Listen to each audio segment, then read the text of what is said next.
All right, what's up, folks? This is Mr. Walker here, coming to you with our next lesson for transformations. We are talking about our good old friend, translations. So, you're going to need your paper for this, and please make sure that you are paying attention. It's not enough for you to just watch it, you got to listen also. All right, let's get this started. All right, so just to review, we went and defined what a translation was last time. Last time we said that a translation is essentially a slide of whatever figure that we are looking at. So for our first little example here, see we have our knight. Originally it was over here, then it slid over there.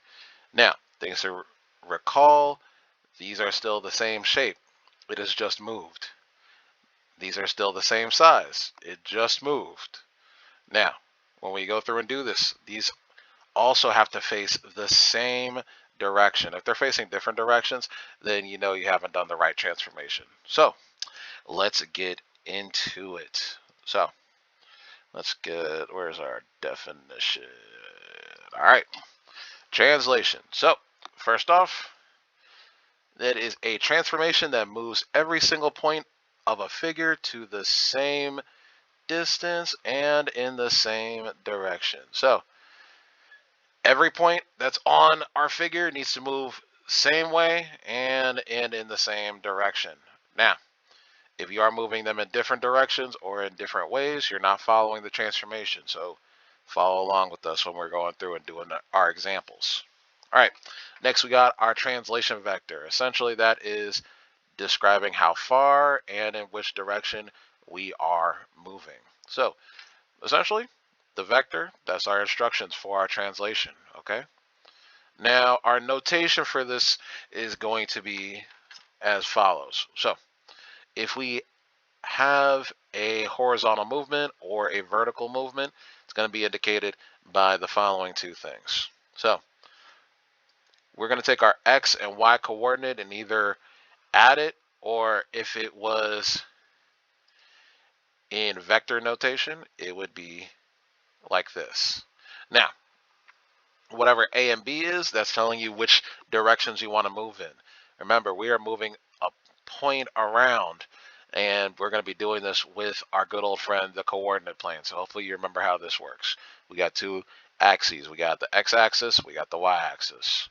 And depending on whatever A and B is for our vectors, that's going to be the way that we are going to be moving. So we got our quick example here. Our first example is triangle ABC has vertices of A at 1, 3, B at 5, 6, and C at 6, 3. They want us to find the vertices of A prime, B prime, C prime, that's our new shape, after a translation of 3 units left and 4 units down. We're going to graph both of these. So first off, let's note what our rule is, what we're going to be changing. We are moving 3 units to the left. Left is going to be indicated by us subtracting because we're going towards the negative aspect of our axis. And we're moving 4 units down. That's indicated by us going down on our y-axis. Okay? So if we were going up, it'd be going this way, and we would be adding. If it was going right, it would be going this way and adding once again. So let's look at our changes for each of these. We're going to do one at a time. So here's our 3 points. We have point A at 1, 3, B at 5, 6, and C at 6, 3. Now, what we want to do is these 2 points here, not these 2 points, these 2 coordinates here are going to be what's affected by our rule. Our rule being that we are taking the x and subtracting it by 3, and taking the y and subtracting it by 4. So we got our x coordinate 1 minus 3, our y coordinate 3 minus 4. And that's going to give us our new A over here. Now, same thing happens with B, same thing's happening with C. Now, the rules are not going to change. All these are subtracted by 3. All these are being subtracted by 4. And that's going to produce our new points over here. So, if we take the points from A and subtract it, and that's going to give us -2, for our x and -1 for our y. For b, it's going to give us +2 and +2. And for C, that's going to give us +3 for our x and -1 for the y. And then we'll graph it. So this right here, this is our original graph before the transformation. Here's our new graph, A prime, B prime, C prime. Please note, these two are still the same shape. It's still a triangle. Still have them facing the same direction. So if A was facing to the left before, A prime is still facing to the left. B prime was up top, just like how the original B was. And C prime is over here on the bottom right, just like how C was. It's still also the same size, okay? So all the relationships that we have with these are still going to be the same relationships as they were. Okay, so let's get down to some business. You got some practice here, folks. We got over here some practice with these notations, and we want to go through and write what's going to be happening with this. Okay, so we got A and B in vector notation, C and D. These are in just written form, and we're going to go through and deal with what's happening. So we want to change these into our rule that we're going to have for each transformation. So first off, we got -2 and we got 5. These are the two things that are occurring to our x and y coordinate. So if it's -2, we're going to be taking our x and subtracting it by 2. If it's +5, we're taking our y and adding it by 5.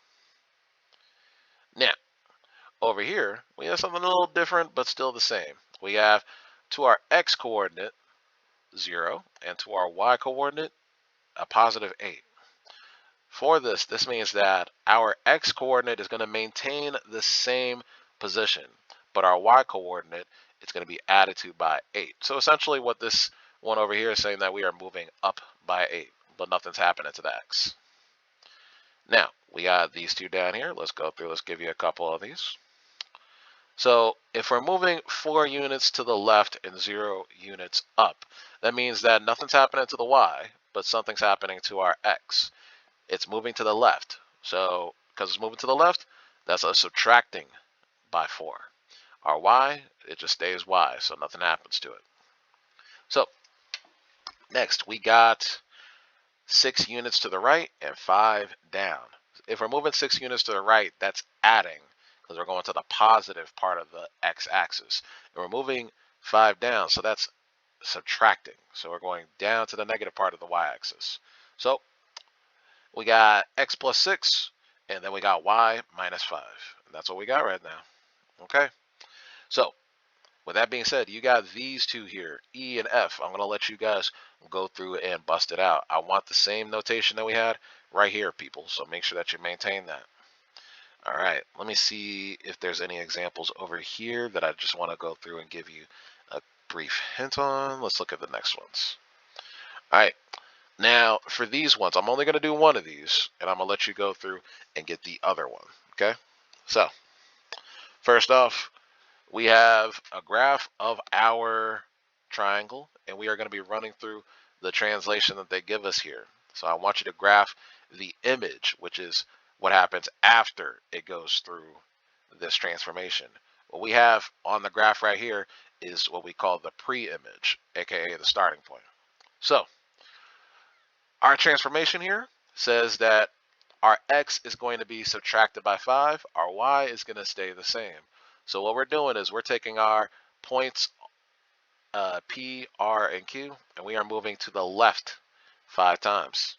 So each of these, count over 5 boxes. We got P moving over to here, Q over to here, and R over to here. And make sure that you maintain the notation here.